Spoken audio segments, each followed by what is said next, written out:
You know, if you're gonna steal cars, don't dress like a car thief. You a cop? You seriously think I'm a cop in a skin-tight red and blue suit?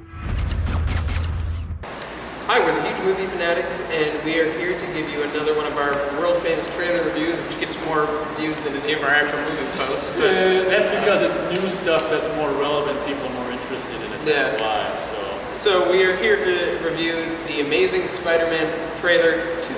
So this is the second take we have on the Amazing Spider-Man's trailer. I was more impressed with this trailer than the first trailer. The first trailer was kind of balls, this one was a little bit balls. But why? It looks like, okay, it didn't look bad, but it looks like Twilight meets Batman Begins. That is flat out what this movie's going to be. That said, I like the lizard, and we got like little hints of what the lizard might look like. I really like Andrew Garfield, and I like Emma Stone quite a bit. So I don't know. Why did it need to take place entirely at night? I kind of like that Spider-Man was a daytime hero. We've got Batman, we've got Daredevil, we've got any of the X-Men movies. Like there's so much night play in superhero movies. I like that Spider-Man took place almost exclusively in the daytime. This one, I don't think we had a single day shot. It was all night. In the trailer? Yeah, in the trailer. It was all night. And I was like, yeah, it's fine, but it just looks like Spider-Man in Gotham. Like. So in the comic books, he's just has a little device that shoots web? Yeah, is that true? This is more accurate to the comics in that aspect. So then, in the teaser for this Amazing Spider-Man, there was like a spider coming down on him. What does that matter if... Does the spider bite him in this, or what? Yeah, I'm sure that... Like, so what does the spider biting him do? Make him... It makes him be able to walk on walls. And, it gives him that physical ability to do that, but not to shoot web? Yeah, that was something that Sam Raimi created. Okay, so it it does give better for that movie. It does give him, well, it totally worked for 2 when he was losing it because of his, his spider impotence. But so in the comics, the spider biting him gives him strength and ability to crawl the wall, but he's got to build his web. Yeah, he's a scientist, so he builds his own. He's a little scientist. All so right. and you get that in the Raimi ones as well. I don't know, like there's no real need to go back. Watch what you say. That people are critical of our. I know. Here's the thing, though. Like, I mean, this is a great adaptation of the Ultimate Spider-Man comics. Even though it's called The Amazing Spider-Man, the Amazing Spider-Man comics were represented perfectly well with the Sam Raimi movies. This is more of a take on the Ultimate Spider-Man comics, which came out circa 98, 99, could be 97. And then we're following this sort of modern take on Spider-Man. And I mean, that's fine. Times change, I'm cool with it. And I like those comics quite a bit, actually. I think Joe Quesada writes those, and he's really, really quite good. But this movie just doesn't feel like enough time is between the Sam Raimi ones? Even like between the first Sam Raimi one and this one, it just doesn't feel because like it's exactly 10 years. It's 10 years. Special effects really haven't changed terribly much. He still looks like he's a digital person put in a real city. I mean, like that's. Yeah, with the Sam Raimi ones weren't 3D. This one's 3D. I will say I saw the trailer in 3D at the Star Wars premiere, and 3D looks really good. I was impressed, but like, does it need to be 3D? I don't know. So I don't know. The trailer looks fine. I'm going to see the movie. Am I excited to see the movie? No, not particularly. Why are you going to see it? I like the filmmaker. He made 500 Days of Summer, which I think is one of the best movies in the past decade, hands down, probably in the top 10. I like Andrew Garfield. He was great in The Social Network and in the Red Riding trilogy. I like Emma Stone. She's great in every single thing she's been on ever. And The Lizard hasn't been done yet. Lizard has a great story. What we see in this preview doesn't necessarily look like it's gonna follow. He looks like he's just gonna be a monster. And the great thing with the Lizard was that he was more human than monster. Like, while he was the Lizard, he was all monster, but then his human side was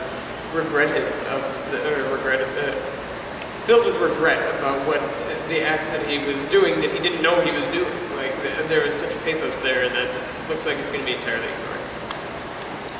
Yeah, I don't know anything necessarily about the character, the comics, or anything like that.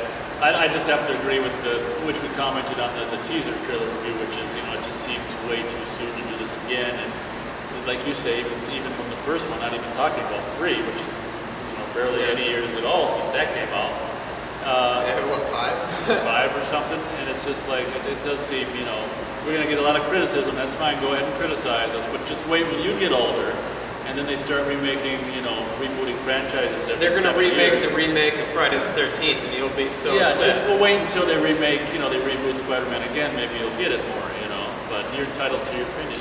That's fine. And then one thing I will say, last time we got criticized for not having read the comics. I have read the comics, my friends. So yeah, I think you said I do, which was wrong. I don't know anything about the comics, but he does. Yeah, I've been a firm reader for all my life. I have a lot of 5 months. And Spider-Man Blue is the best comic out by Jeff Loeb. Spider-Man Blue. It's a like 3 or 4 issue little set. Go pick that up. It is incredible. It's a retelling of the origin of the relationship between him and Gwen Stacy and Mary Jane, and it's such a great story. So check that one out. Anyway, what I was getting at is, I guess I don't really particularly care one way or another. I'm not a huge, I got into my 20s and whatever before I can remember the whole emo thing even happening, so I'm not very familiar with that whole aspect. I know that was in, part 3 a little bit or whatever. Yeah, I kind of liked it in part 3 just because it was to a nerd, that's what a nerd would think is cool. I'm cool. That is interesting, because I think that's what Sam Raimi was going for. Yeah, he's such a dork. And the people, I don't think Sam Raimi was too clever for the average viewer, and I don't think the people who criticize the emo aspect of 3, they don't get it. Yeah. I don't think, because you're right. A geek would think something geeky is cool. Yeah, and the fact that he's going down doing that. Yeah, that's totally Sam. That's something that I've done, and I'm like, man, I'm so cool. Yeah. And I'm just like, I know everybody else around me is like, wow, look at that nerd. He thinks he's so cool. But yeah, anyway, so. The trailer looked better than the first one. Yeah, it was better than the trailer. Well, you saw got the cop aspect. That's kind of neat. We haven't seen that before. The cops, how the cops are after Spider-Man. That's something you've never really seen in the Spider-Man movies. It's very much part of the comics. Oh, I remember some, because I'm aware of Spider-Man doing cute lines and all this and that. And there was some of that in the trailer as well that, I can remember watching the trailer thinking, okay, well, there's some stuff that I know that Spider-Man is known for that, I can see in this trailer, and, the trailer, it just seems to have, it does seem to have more potential than that first trailer we got. Yeah, absolutely. But as far as the whole emo aspect, whatever, like you said, what'd you say? The Twilight. Oh, it looks so much like Twilight meets Batman Begins. It's so weird. And Twilight's its thing, and whatever. But why did that have to come in for the Spider-Man? Why? Because those make millions and billions of dollars. That's why. I do like the screenwriter of this, Steve Bobes. So he's done some really good things. So and he's funny. So he holds up potential.